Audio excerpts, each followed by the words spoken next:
A cabinet with its mirrors smashed, a dresser missing a leg. How about a treasured German made clock shattered into pieces? A sofa that appeared as if it was dragged on the street, or a used toilet brush tucked in with the family's clothes. Upon arrival at their new duty station, one soldier and her family discovered that their boxes were packed upside down. Everything inside was spilled out and crushed. Quote, I grew up in the military and our things always arrived damaged or packed wrong, said one family member. We hardly got any money for it.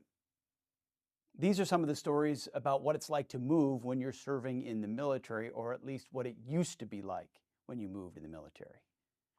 Last year, as we were heading into peak moving season, I pledged to fix this mess, to make the moving process serve our warriors as it should be.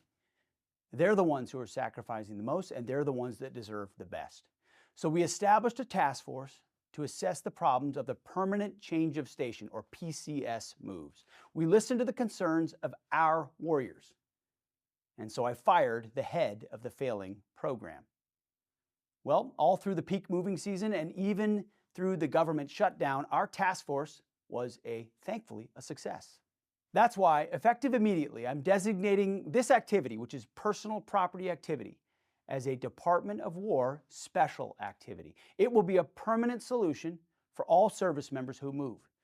It'll be headquartered at Scott Air Force Base in Illinois and established by May 1st. Major General Lance G. Curtis will be its first commander. In fact, he was the man we called to put in charge of this, that fixed it, and he's going to continue.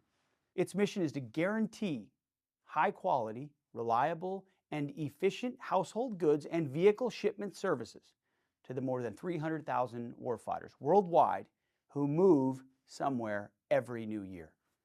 Baggage and other household effects, they need to arrive on time, and they will. Storage in transit and non-temporary storage will be professional. There'll be no other standard.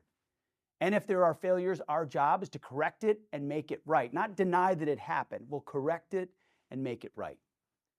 General Curtis will report to me here at the Pentagon, as he has already. And with this order, we're streamlining the moving process end to end, establishing a standard of accountability all across the entirety of the Department of War. In addition, the National Defense Authorization Act, or NDAA, for fiscal year 2026, signed by President Trump in December, includes relocation resources for our military families. So we're funding this to make it happen. They'll get information about local school enrollment for their children and employment for other family members, support that makes it easier when you're moving to a new location.